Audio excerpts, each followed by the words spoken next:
What's up, everybody? Welcome to another episode of Daily Refinement. Thank you for joining me. Today, we're going to go over my eBay plan of how to get to 100 sales, and I need your help. So first of all, just let me know in the chat if you guys can hear me. Just want to make sure the audio is okay, and then we'll go ahead and continue into my plan for the next 9 months. I was on vacation for 3 months, so I'm sorry, for 2 weeks, and came back refreshed. And if you guys really want to test your business, try to exit for 2 weeks and just see your thoughts. If you exit for just like a week, like I was gone for 5 days for eBay Open, and I really didn't have many hiccups. In fact, if it's only a week long, you can come back and fix all the problems. But if you're gone for 2 weeks or longer, you're not really able to figure out how to do it. So let's get straight into it. I want to go over my plan, and I want you guys to tell me what you think of it. And that way I can determine if it makes sense or not. So as I've been going over with my mastermind group, I've broken down reselling into just 5 categories. Okay, so we have purchasing and researching items, researching and item prepping items, photographing, packing, and storing, listing, and then finally,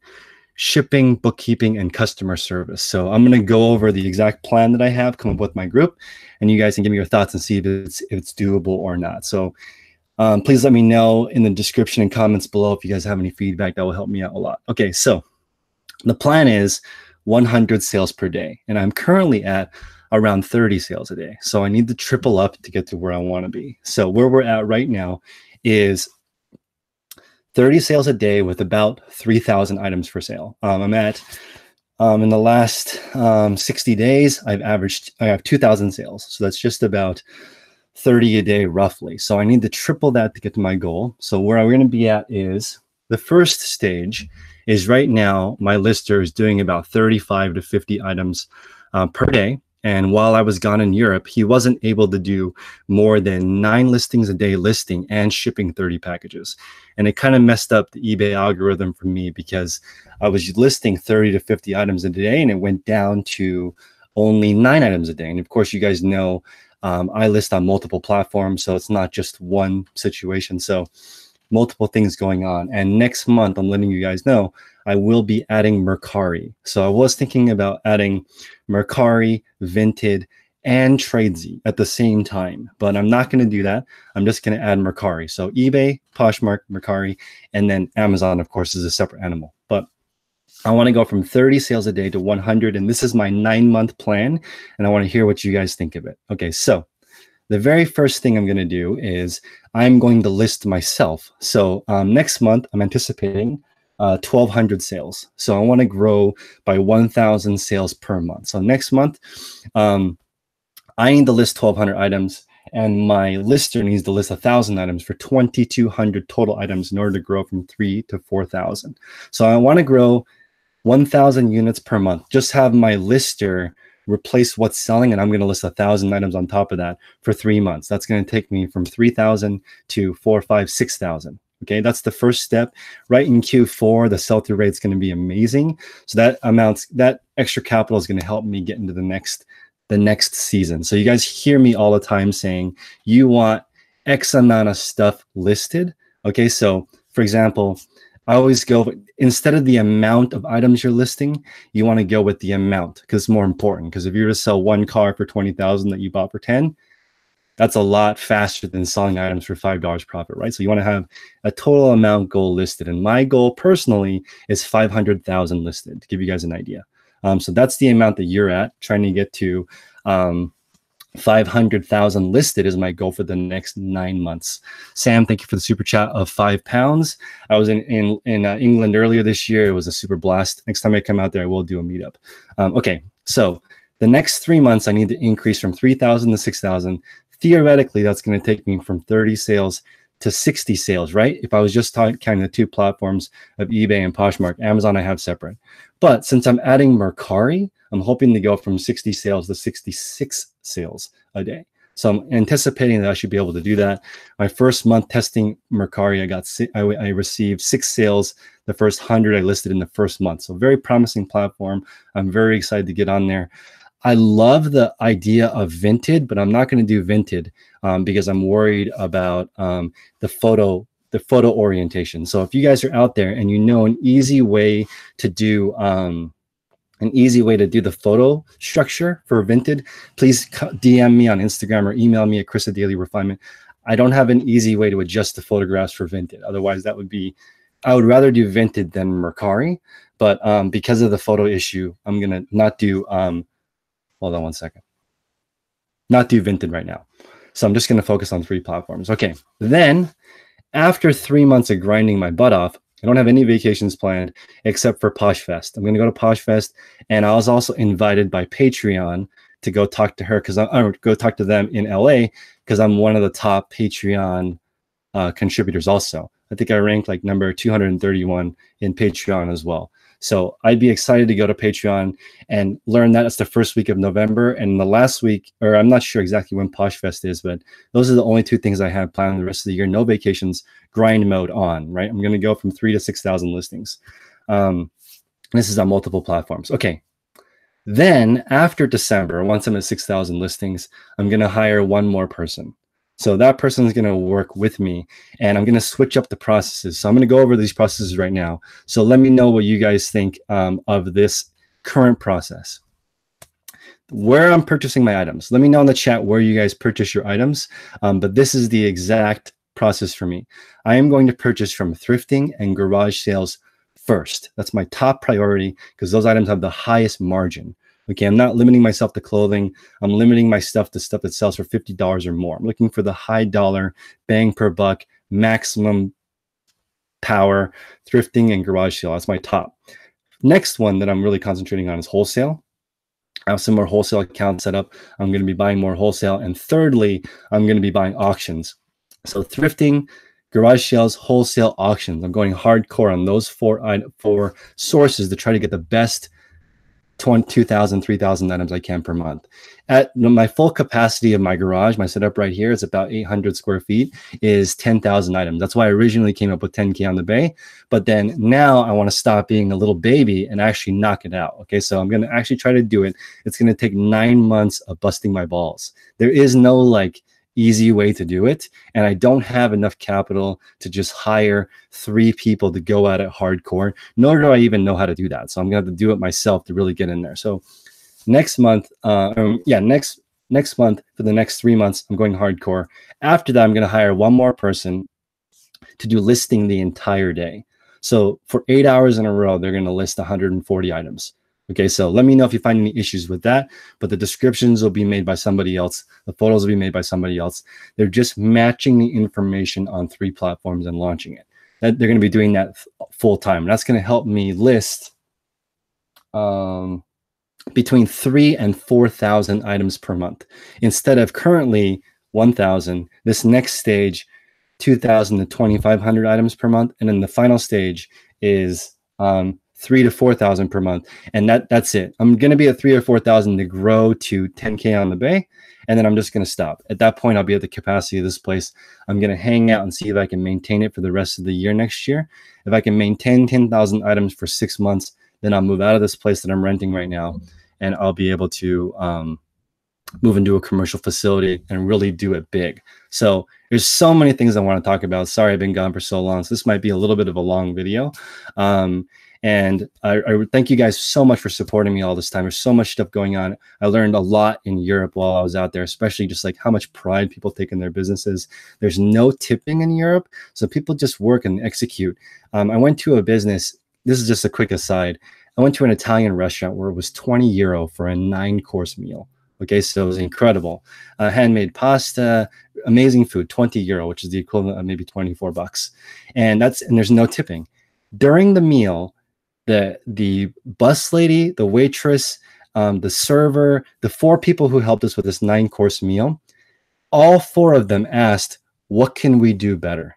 Okay, that's incredible. No tip, because there isn't tipping, right? It's actually kind of, you can tip 5 to 10% of the service is exceptional, but it's not expected. So without expecting anything in return, 4 people asked how they could do their job better. So I was like, wow, that's incredible, right? You see a lot more entitlement when you're in the United States, people are like, what is the least amount I can do and still get paid?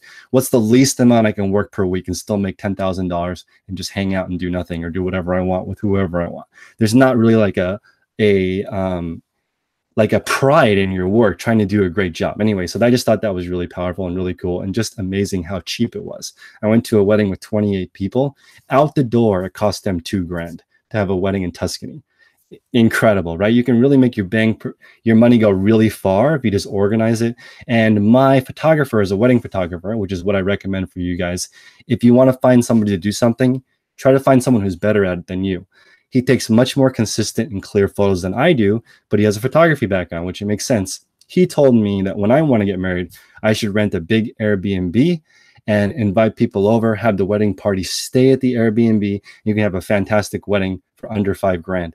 I was like, that's incredible. And you can have people show up because you're paying, let's say for 2 nights, $2 or $3,000 a night gets you the nicest Airbnb usually in that area. That's a lot to work with, but doesn't get you very far at a nice venue. You're paying $20,000 to $40,000 just for the place, not including food, etc. So that's just an aside, but I want to go over the exact plan that I have right now, starting straight from the beginning. So hopefully you guys can hang out for a second. It's going to be pretty incredible. Okay. First step is I'm reorganizing I've already been an S Corp for a year, but next month it's going to be the first month I pay myself a salary. Okay, so this is very important because a lot of people have been asking me, what's the difference between an LLC? What's the difference between an S Corp? Which one do I do?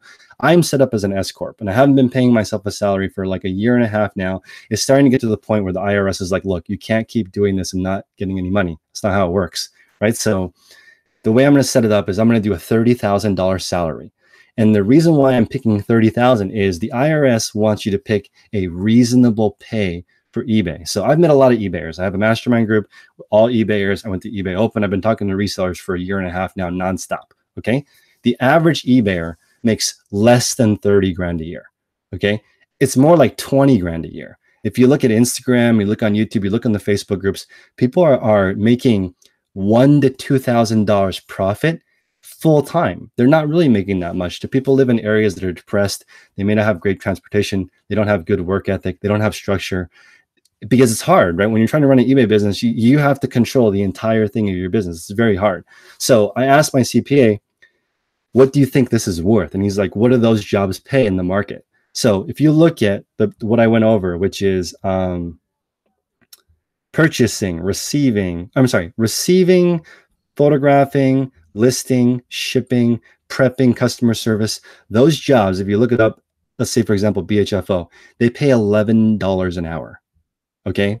All the processes except for buying, $11 an hour. That's very cheap. That's like minimum wage. Here, minimum wage is like $14, so I have to pay a little bit more, but you're looking at 30 grand as a salary for myself is actually somewhat reasonable. And this is really important. I don't think you guys understand it. So I really want to go this way and help you understand. You are subject to a 15.3% self-employment tax. Now, I am not a CPA, right? I'm going to make hopefully some resources and have Mark Tew. He's a CPA that I usually ask questions with. He's a reseller CPA. I'll put some links to his information in the chat below. Mark is a really great guy, and he'll answer a lot of your questions. He has some great tools to help you understand reseller finance. Most people don't know they're paying 15.3% tax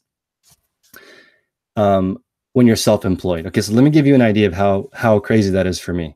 My estimated federal income tax, I'm just going to put 25%, even though it's higher than that. So 25% federal income tax, 10% estimated state income tax, and 15.3% income tax puts me effectively at over 50% tax. Okay, so as an S Corp, I get paid 2 ways. The first part is your salary, whatever you decide is fair and equitable. You can't say $2,000 because that's not reasonable. If most people are making $11 an hour, that's $22,000 a year. If you're also doing the purchasing, those people get paid more. So 30 grand I really think is the lowest. So you pay yourself a salary. The rest you take as a dividend from your company. And that is taxed without the 15.3% self-employment tax. A little bit of boring stuff, but I just want you guys to realize this is super, super important because the salary you pay yourself is what they use to determine if you qualify for owning a home, qualify for car loans. They use this actual salary part to determine it, not your distribution at the end of the year. So if I take $500,000 is a distribution at the end of the year, and $30,000 is my salary, I can only use $30,000 to try to qualify for a house. But since I'm avoiding 15.3% in self-employment tax, that's a lot. It's tons and tons and tons and tons of money. So if you guys are making more than $40,000 profit, talk to a CPA. It might make sense for you to do an S Corp. Again, I'm not giving you legal advice. I'm just showing you my system setup. Next month will be the first month I pay myself a paycheck, which is $2,500 a month. And this is how I'm breaking it down. You guys ready? I'm going to put 400 of it towards health insurance each month. So that's $5,000 a year. I'm going to put the maximum 401k contribution of 18,500 and a Roth IRA of 5,500. That's going to leave my effective taxable rate at $1,000. So I'm only going to pay 50% tax on $1,000. I'm take the rest of the money at the end of the year as a distribution. This is how I'm going to set up my company for what it's worth. If it's not legit, please put in the comment section below, but I've been doing a ton of homework and I met a lot of really savvy business people at eBay Open. And so that's how I'm going to set it up. 8 more things that are involved with that, just because this is going to be a really jam-packed situation. So you have to have a formal accounting and bookkeeping system, because this will take me, what I'm talking about right now will take me to almost $2 million in sales a year. Okay, so you don't want to half-ass that, because the IRS is going to ask you, what do you think? Okay, so you need a formal accounting and bookkeeping system. You need a payroll system. For me, I'm a single owner, not going to have any employees, only 1099. I'm going to explain that in a second. You need a formal tax return. That's different. So you need a corporation tax return and your own personal. You need a board of directors, a shareholder agreement, articles of incorporation, corporate bylaws, board meetings and minutes. Basically, if I die or something happens to me, what happens to the company? Can new people come in? All those rules need to be documented. That's what those formalities are. If you're going to get that awesome tax break, the IRS wants you to explain what's going to happen. Okay, next is, you guys know my rent here in the Bay Area for my area is $2,700. Okay, so I use 1,000 square feet of where I live for eBay. So at $2 a square foot, sort of the reasonable write-off. So it's a $2,000 check I'm sort of writing to myself. I'm potentially looking for an investor and letting them know, like, I want to be your tenant. You figure out a place that's 1,000 square feet in the Bay Area. I can put my eBay store there. You have a guaranteed tenant, and then we can work something out. Maybe there's some profit share, but I can pay $2 a square foot if there's some kind of benefit to me. I can pay the full market rate if you want to help me finance my inventory or something like that. So that's the idea of the workspace. I need 1,000 square feet to pull this off. Actually 800 square feet, but I'm just being conservative. And how I break that down is 600 square feet for storage, 200 square feet for my photography station, my listing station, my prep. Okay, and now we're going with utilities. Okay, so high-speed internet, business insurance.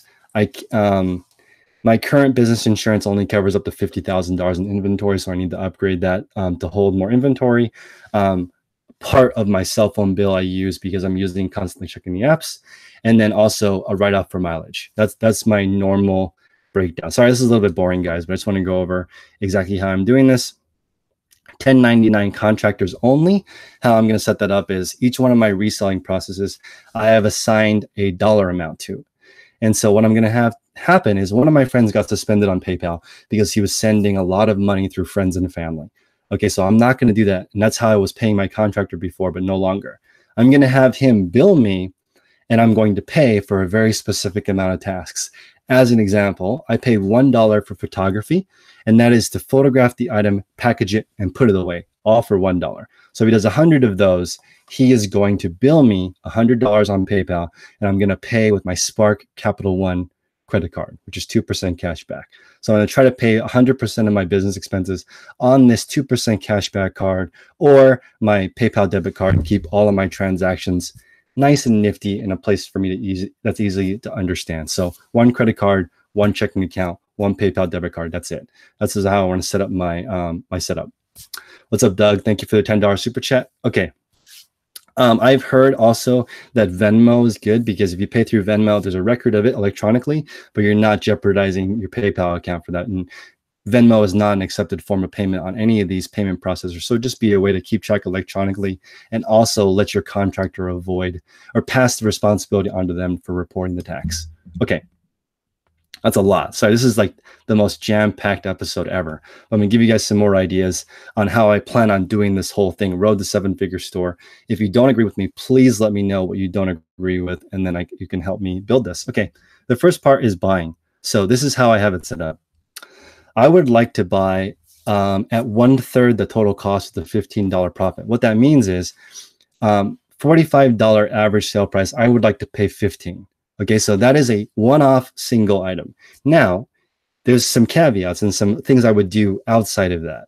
For an example, if it's a similar item where it's easy for me to list, and all I have to do is like switch to pictures, and I can get multiples at the same time, I might consider less items. So for example, I may buy 10 items at $5 that sell for 10 that are brand new. So 10 items, buy for 5, sell for 10, that only make 150 profit a piece.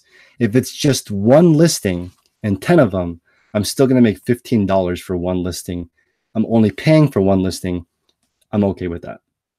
Since for the next 9 months, I'm going to be doing shipping, I'm okay with shipping. That's my time, not paying somebody else to do it. So that's the theory behind that. So I'm either going to buy for 15 and sell for 45, or if I bulk buy, I'm going to try to keep it replenishable. As you guys look at my stores, there are more and more replenishables as I meet more and more wholesalers. So hopefully that makes sense. Next would be receiving the item. Okay, so this is something a little bit different. You guys know that I was using the clip system, right? So B28 was the B28 bin, and 06 was the 6th item in the bin. And they were filed like files inside of it, like a bank. But the thing is, as I started to grow my business, I learned that it's easier to store items that are not the same, right, inside of the bin. So I have shoes, hats, shirts, jeans, all in the same bin, which makes it really, really easy to find. So, and then once I switched to clear packaging and I stored the paperclip inside, it no longer falls off, and it became really easy. But I'm going to switch away from that system now, because I'm going to just switch to an inventory tag. I'm actually going to put a branded address label on the item. Okay, so if you have this, this sticker is going to go on each item during my receiving process. So how that works is items come in, they're describing, all the item specifics are filled out. What condition is it in? I'll give you guys what I'm filling out. The condition, I'm going over what category is it in, what subcategory is it in, a condition description, features, all the things that are required for the item, I'm going to do all at one time. And then I'm going to tag the item with this. So this is going to go on the outside of the item like this. It's going to be a unique item number. So something unique to this item over that will never be reused. This is going to go inside the bin. I'm going to store 15 to 30 items per bin, and I have 500 bins in my location. So up to 15,000 items will be the capacity of my area, but I'm only hoping to get to 10K on the bay, which is my original plan. Okay, so that's 2 parts already. Purchasing, the second part is receiving. Okay, now the third part is photography. So photography right now, I have continuous lighting and a dedicated photo space, but I am going to switch to strobe lighting, or speed lighting, as Doug would say. And these 2 things are going to really, there's a gentleman in my mastermind group named George, and he was a professional portrait photographer, and now he's going to switch to being an eBay store. And it's awesome because the knowledge he gave me, this is the first time that I thought strobe lighting would be better than continuous lighting. And here's the reason why. When you do strobe lighting, it shines the exact amount of light every single time you shoot a photo. So if you try to shoot a photo, it'll pop a certain amount of light, the same amount of light over and over and over again. So once you set up your settings, you don't have to keep readjusting the light. It's going to have the same amount of light every single time. Your photos are going to have a consistency that is incredible and unmatched. Right now, my photographer is manually adjusting the contrast and brightness every single photo, every single item. Okay, so originally I thought it would take more time to set up strobe lighting in a professional setup, and I was like, oh, I don't want that because it looks like it's only for portraits or for fancy stuff. It's not.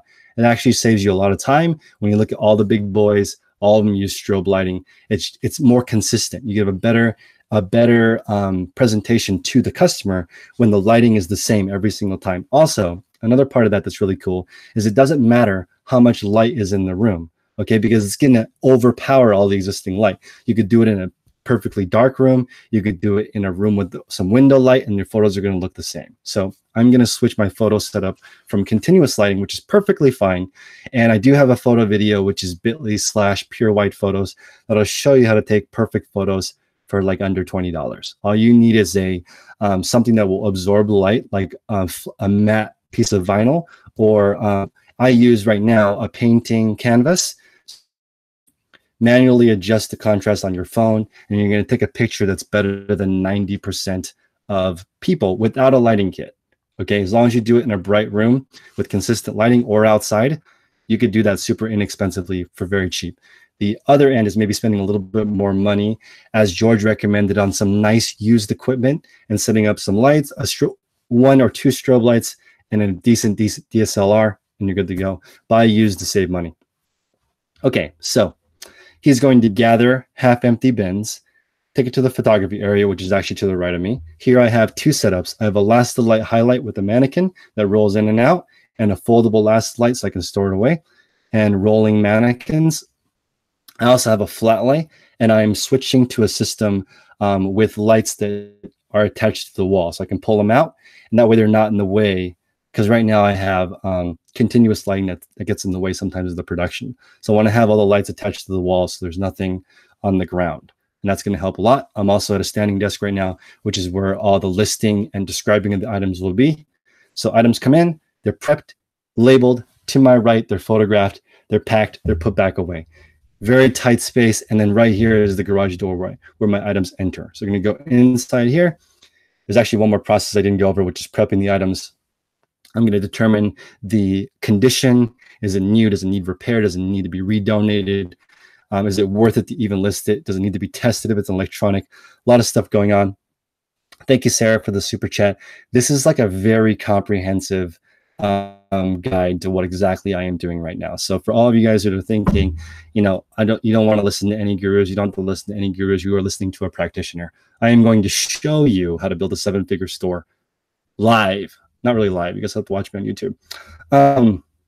Okay, so once he's done photographing the item, he is going to put the inventory number on it, and he's also going to put a thank you card inside. So it's going to be prepackaged like this. As you guys know, a lot of stuff that I sell is shoes, right? Shoes is about half of what I sell in my public stores. I also have other stores where I sell hard goods, but I don't want to share that publicly because then you guys will sell the same stuff as me and it won't work. So this is how my packages are going to look for clothing. It's going to be stored like this, and I think this is a great presentation. These are just some Poshmark cards I got from the Posh Fixings, although I do have my own cards that were designed by, shout out to Plush Peony. I'll put her, or Blush Peony rather, I'll put her information in the chat below. She does great design. She did all the design on my channel as well for very inexpensive. She's very cool. Okay, so during the prep, my photographer is going to get items raw, and he's going to finish it up, pack it like this, and put it away from me. So that's the second part. Third part, rather. Next part is listing. So I am going to be listing on 3 different platforms: eBay, Poshmark, Mercari, for my clothing stuff. And the reason why I'm going to do that is to diversify platforms to get more traffic, to get my sell-through rate goal, which is 30%. So my goal for all platforms is 30% combined. Okay, so that would mean in order to sell 3,000 items per month, I need, which is my goal. What is that? I should know this off the top of my head. I need 10,000 items. So, wow, that's super easy math. 10,000 items at 30% sell-through rate puts me at 3,000 items or 100 items per day. However, my sell-through rate right now is already faster than 30%. It's 37% with just eBay and Poshmark. So when I add Mercari, I'm pretty sure it's going to go over 40% with just those 3 platforms. But I also have 2 more nuggets for you guys. I use Trugether and Bonanza, which are automated. Those platforms pull from my eBay inventory and automatically end it if it sells on eBay. I wish there was such software for the other platforms, but there is not yet. So right now I'm manually listing on all 3 of these platforms. I pay $1 a listing. That's a totally separate position in my company. So now we have production, receiving, where items enter it. I have photography, I have listing. Now, and then buying was something that I told you earlier. I'm focusing on auctions, thrifting, garage sales, and wholesale. Those are the 4 sources where I buy inventory to resell. Okay, last part. You guys ready? Last part is shipping bookkeeping, and customer service. You guys ready? So the first thing is I need to reconcile the sales on multiple sites. I'm very transparent about this. So far on Poshmark, I've done about 70,000 in sales. Started about 8 months ago. Not quite at the $10,000 a month average, but again, I started at zero. The first couple of months, I only made a few thousand. Now I'm almost 20K a month on Poshmark. And the reason why I want to go over that is because people always ask me, what happens when it sells on a different platform? What do you do? So right now, I only check inventory twice a day. And over the past 8 months, 40 times it is sold on a different platform, one or the other, sold on Mercari and also sold on eBay, sold on Poshmark and eBay twice. 2 platforms, 40 times. And a lot of that is because there's been like, I sold something on Poshmark and shipped it, forgot to end it on eBay, and somebody on eBay bought 5 items. So I had to cancel all 5 items and have them redo 4. So it's not 40 transactions, it's 40 total items that have double sold on multiple platforms. And so I was told by eBay on the phone, on a recorded call, that's one of my YouTube videos, that cross-posting is perfectly fine. What they recommend is you rotate the defect, because they're like on eBay, if you have more than a 3% defect rate, they start penalizing you, you fall below standard and you lose your search ranking. So I haven't lost, I've only had 1 defect, which puts me in an insignificant amount on eBay where I had to cancel and the customer said, this is an issue. So that being said, 40 times, it's 40 different items. I'd say that's maybe 30 times out of 1,700 to 2,000 Poshmark sales and about 3,000 eBay sales. So very, very infrequently does it actually happen. And I only do it twice a day. Now, when I have somebody helping me with bookkeeping and customer service full-time, they'll be able to check more than twice a day and it will happen less often. So another thing that prevents that is I price my items slightly higher than market. Okay, so when I price something slightly higher than market, it gives me the opportunity to answer a best offer, which is critical. So if you guys are enjoying this information, please like the video. That's going to help other people find my channel. I highly appreciate that. If this is your first time to my channel, my name is Chris. I go by Daily Refinement on all social media. I used to be 10K on the Bay when I first started reselling because I thought that would be an easy endeavor, but it is insanely difficult. Okay, so if you look at it all said and done, and most people taking about 5, most people can do about 5 items per hour. Okay, if you talk about buying, listing, shipping, if you're a really good eBayer, you can do 5 items per hour. And if you can make $10 an item, that's $50 an hour. If you can make 20, that's $100 an hour. That's fantastic money as a reseller. But to put that into perspective, 10,000 items is 2,000 hours of work. Okay, so I don't want, when people say reselling is easy or reselling is hard, reselling is not easy or hard. It is what it is. It's just time. It's the time you put into finding the items, preparing the items, photographing the items, listing them, shipping, doing customer service. That's it. It doesn't have feelings. It's not like it doesn't feel bad when you don't take care of it. It's unemotional. Reselling is just a form of transferring value from some place to a place of a higher value. Or if you're not good at reselling and you buy high and you sell low, somebody's getting a deal at your expense. Okay, so once the item is reconciled, so it's sold on one platform, it's ended on the other platforms, I'm going to do the bookkeeping. So I'm going to enter in the exact cost of shipping. I have a reselling tool that helps you keep track of multiple platforms. The tool, I made it with Millennial Mouse on Instagram. Shout out to Ashley. She helped me make 90% of that document to help keep track of multi-platform sales. As you guys know, because stuff will sell for me on Bonanza, Craigslist, local, my friend will want a jacket and buy it from me. I record all those sales under other in the platform. In the notes section, I put exactly what the other part was. So again, then I'm going to do that. And also the customer service I have automated. And this is something really cool. While I was in Europe for 2 weeks, that's long enough where I don't have time to fix any issues. So my helper, my full-time contractor, did all the customer service for me. So I had all of these things laid out. So as an example, I put, "Hi, I'm very sorry about this. I was preparing your X for shipment, but I can't find it. Would you like to cancel and get an immediate full refund? I apologize for this huge inconvenience." He would copy and paste this and insert whatever item was missing or had an issue. He shipped 200 items while I were gone, and there There was one item he couldn't find at all, and 3 items where there was an issue. So he handled the customer service for me, which is great. Because when I was at eBay open for 5 days and there was an issue, I was like, don't worry about it. I'll just take care of it when I get back. Was not able to do that when I was by myself. When I was in Europe. Okay. So that is the canceling an order. I also have the return policy. You guys know on eBay, there are 5 return policies. On other platforms, there are less. So on eBay, you can accept no returns, or you can accept returns after 30 days. You can accept returns after 60 days. You can do buyer pays shipping or seller pays shipping. That's it. Those are all the combinations of shipping. I have since switched to free shipping, free returns for 60 days. The reason why I have done that is because I am in a very competitive market and I want that increased search visibility.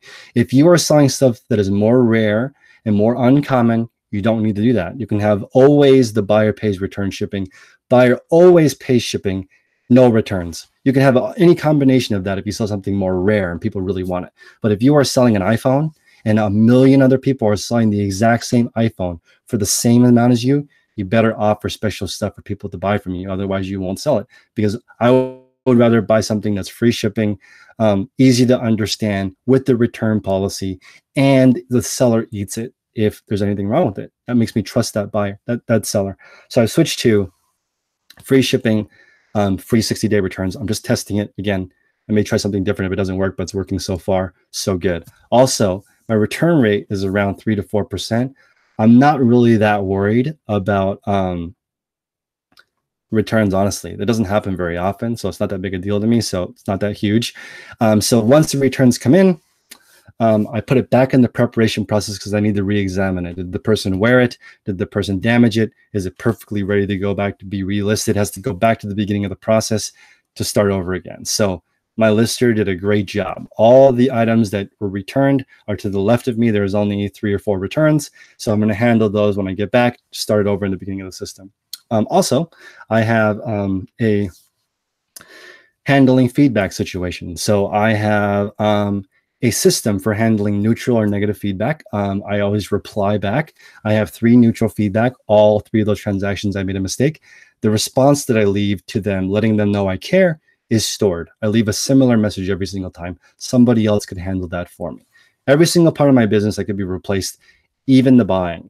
Okay, so right now, I'm the person doing the buying. Like, I'm not interested in doing 100% hands-off business.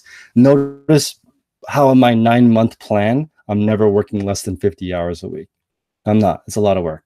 Okay, so in the next 3 months, I'm going to be listing 1,000 items manually myself. Okay, and then my lister is going to be doing 1,000 himself. And in the following 3 months, there's going to be one more person. And in the following 3 months, I'm going to try to replace myself and focus on 100% buying. At that point, I will be looking for the best 100 items I can buy all day. But right now, I'm going to be focusing on thrifting, wholesale, liquidation, and garage sales. Those are the 4 ways. But honestly, that's not the high wholesale and auctions, very time intensive. So if I were doing that full time, it would be easier for me to get a higher dollar amount. Okay. Thank you so much for people who've stuck with me for this long. I'm going to ask you one more time to like the video. And I'm going to give you guys a nugget that I think is incredibly useful. Okay, so at 100 items a day, right, at $10 profit, you are making let's say $1,000 a day net profit before tax. Here's the thing: it costs you, according to my setup, $350 to have somebody list, set, like the full process, the whole shebang. It costs $3.50 to have somebody do the item for you. So that's $350 on $100 on 100 items, which is $1,000 minus $350 for the cost of employees. That leaves you with $650. Here's something really important that I need you guys to understand. Let's say you double your profit from $10 to $20. Okay, so now instead of $1,000 pre-tax, you have $2,000 pre-tax. But here's the kicker: you still only pay $350 for your helper. That's why it's insane. So when you double your profit margin from $10 an item to $20 an item, you don't just double your profit. You go from $650 a day to $1,650 a day with the same amount of work. Okay, so it's not twice as much. It's actually 247% more money by doing that. Now, here's the scary part. If you are the greatest reseller on earth and you can get 100 items at $30 profit sold every single day, okay, kudos to you. That's insane. Now you're doing $3,000 a day, right? Minus only $350 is what it costs to list the items. Now you're looking at $2,600 profit. Now that's 5 times as much money as you're making for only triple the profit. So different, so important to realize, guys. You need to focus 100% on your time on getting the highest profit items you can. That's your gift. That's the most unique thing you can do. According to BHFO and all the gigantic companies, every other process is $11 an hour. Okay, guys, $11 an hour. That's a huge difference. So every time you do something listing, or I'll go over the processes for you guys one more time. Every time you guys do receiving items, getting items ready, repairing items, photographing items, packing, storing, listing, shipping, you are paying yourself $11 an hour because that's the average. The lowest end of this spectrum is data entry, getting an item, entering it into the system. The highest part of this, that's like $10 an hour. $13 an hour is like handling customer objections, questions, dealing with returns, requires somebody with a little bit more skill. Those go all the way up to $13 an hour. But again, there's less of that work to happen. So even though you're making a higher amount, there's not that much. There's a lot of demand for listing, data entry, photography. Those jobs, the greater demand is also going to produce a lower amount of pay. So again, if you're worth more than $11 an hour, try to figure out how to get somebody else to do that and just hustle. I just watched another video by Gary Vee, and he talks about how we have 18 hours a day. If you sleep 6 hours, let's just say you cut that in half and you only have 9 hours a day. That's still a lot of time. Okay, so you guys have a lot of time to put this together. I am super laser focused right now on knocking this out. If you guys have any advice, any help that you want to give me for reaching my goal of 100 sales a day, please put your information in the chat below. I'm going to take a few questions from you guys now. Thank you so much for tuning in. That is my business in a box and my roadmap to running a 7-figure store on just eBay, Poshmark, and Mercari. So Mike is talking about thrifting and private label. True. You would be spending 100% of your time optimizing that listing. There would be no listing whatsoever. So that is a great way to do it. Great point.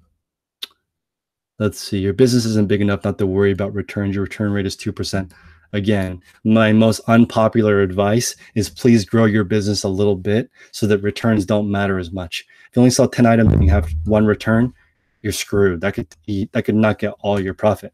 Okay, so let me give you guys an idea of Prince, my boy Prince. So he was nominated for the Shine Award. He does like $600 to $1 million in sales by himself. Every single day he has $250 worth of returns, something like that. Do you guys have the balls to handle $250 worth of returns every single day? Or he sleeps just fine because it's just part of the business. It sucks though. Okay, even at his level, he still has to eat that return. Look at the electronics and see what happened. Do people steal a component off of it? Are they just scamming him? Is he getting back a piece of toast instead of the camera? It's hard, but I'm just saying, I know it's unpopular advice, but I just want you guys to grow a little bit larger so the returns don't hurt as much. That's all I'm saying. It's still going to hurt, but it's not going to hurt as much. Am I engaged? No. I thought it was cliche to do it in Europe, but I do have a ring. Do have the ring, but I haven't proposed yet.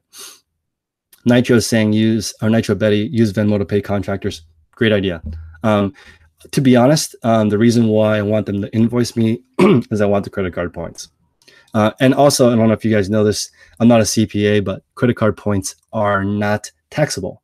So according to this ridiculous evil master plan that I have, I'd be paying about $1 million on my credit card. With 2% cash back, that's 20 grand. The 20 grand, I could not be taxed on that. It's considered a discount by the IRS. Let's see. Also, I think you guys already know this. I do use clickbait titles and then I change them after. I've been doing this since I started on eBay and it's just on YouTube, and it's just fun for me. So some people appreciate my sense of humor, some people do not. But again, this YouTube channel is for me. I'm doing it as a personal journal. It's fun. I like to keep it fun. It's one of the reasons why I've made over 300 videos, because it's very humorous and very fun for me to do this. Oh yeah, Prince did a great video on credit card points. Awesome. Yeah, no, I'm not. Who said this was easy? I'm working my balls off every single day. Like, I don't think people understand how hard it is to get to even 30 sales a day. I really just do this all day. Thank you, Hip Flip and Mama. This is not really a business course, but it's what I am currently doing the last hour. Michelle, what's going on? I know I've been talking a lot. I just haven't done a YouTube video in like 2 weeks, so I'm super excited to get back in here and talk to you guys about all my ideas. Let's see. Yeah, Sellhound sounds cool. If you do Sellhound is an awesome way for people to list on multiple platforms. I know Sellhound. They're local. They come to the eBay meeting. I'm going to meet up with them next week at the eBay meeting. That's at headquarters. So Sellhound is really cool. I'm excited to beta test it. Right now, their current tool is already pretty cool. It allows you to compare used items on multiple sites. That's very unique. I don't know how to use that to make money, but it's a very cool tool. Let's see.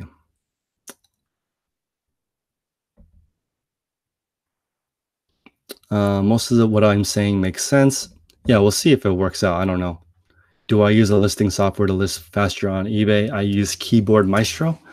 So when you use Keyboard Maestro, you can have it automate a certain amount of tasks. So what it does is it opens up eBay, Poshmark, Mercari.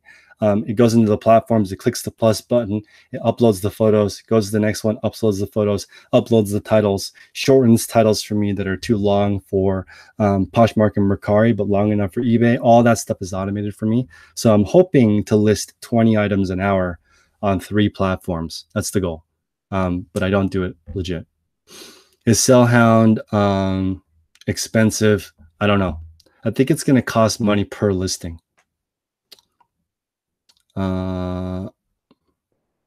Let's see. I've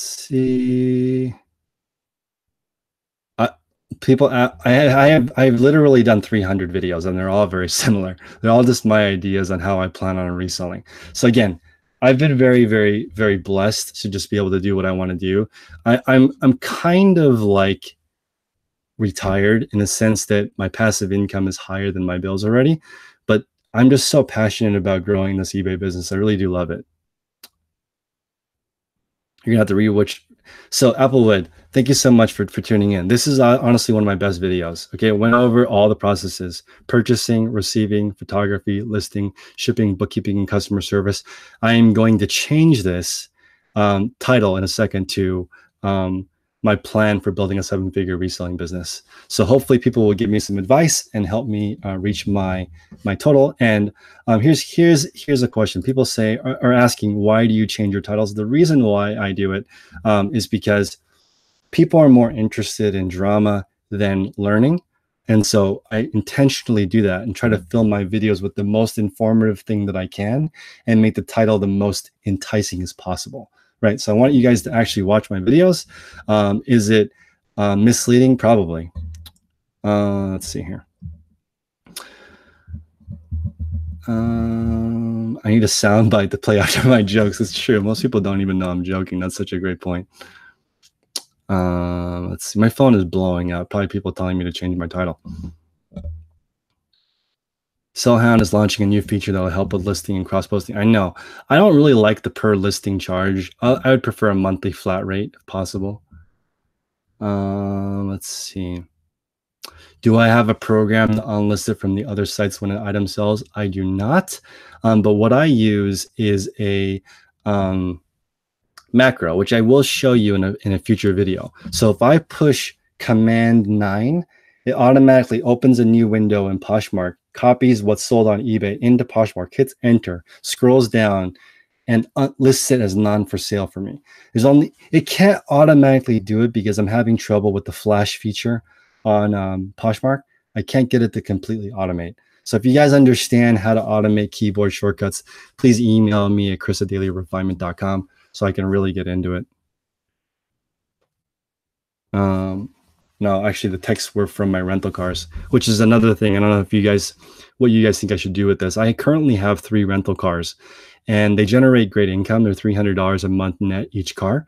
But I don't know if I should just get rid of them and focus on reselling, because I really just want to build a 7-figure store.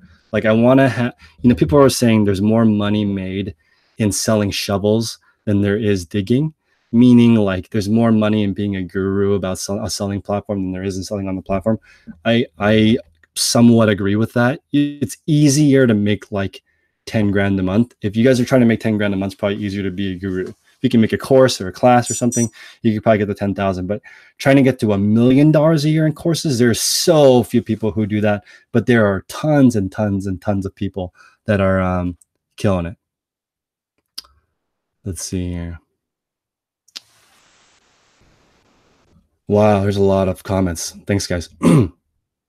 Let's see. Google, you'll find make the cars a delivery service to sell local as well. That's a good idea. I could rent it also to Uber drivers. It just takes time. Each time you have the cars, I need to go. Like right now, my cars are at.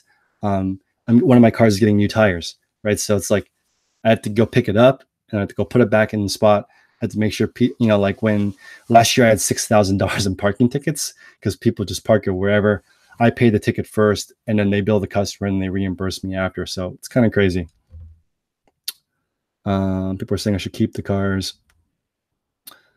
And so the way that I set that up, hey, what's up, Lauren? I like diversifying income, and I'm really getting into it, guys. Like this is kind of a more controversial advice. I already have 44 dislikes. Might as well keep going. If you do like the video, though, please hit the like button. But just here's some of a controversial idea. Peter Thiel, not like my favorite person necessarily, but said that if you are a single-digit millionaire, you're still only one situation from being broke again. If you have a serious illness or a major divorce or something, like you lose the ability to work, if you have a reasonable lifestyle in the Bay Area, it's still going to cost you 10 grand. You're looking at 5 to 10 years before your money is gone. So that very unpopular article made me rethink that my new goal should be $10 million and not 1. So I had to redo all of my goals and make them 10 times bigger, because at $10 million, you can withstand a couple of issues that happen. Now, it's just all hypothetical, but I like that advice. Okay, so it hit home because I was like, that's true. I know some people who are doing well, family member got sick, bad divorce, they're broke again. It doesn't take much to lose a single-digit $1 million. So I just really want to aim a little bit higher. So if you think that information is good, like. If you don't like it, dislike. I just take it for what it's worth. I don't see it as bad or good. Get them to a certain amount of mileage and get rid of them. John, this is a good question. A lot of my cars are Prius, right? So 2 of my cars are Prius. 1 car is an SUV. The Prius doesn't really devalue beyond $2,500. It just generates $300 worth of profit every single month, and never really gets worth less than $2,500. Even with 500,000 miles, it's still worth that. My mail pickup is here. Let's see. All right, guys, I'm going to take off. I'm going to finish the rest of my shipping. Looks like I missed my pickup. I had about 3 or 4 sales in the last couple hours. I need to get ready for shipping today. If you guys have any questions, email me at chris@dailyrefinement.com. Let me know in the description below what you think of my plan. Is it dumb? Is it silly? Is it going to work? And if you have any advice, please let me know. I definitely don't know anything beyond my own experience. So take care, everyone. Have a great day.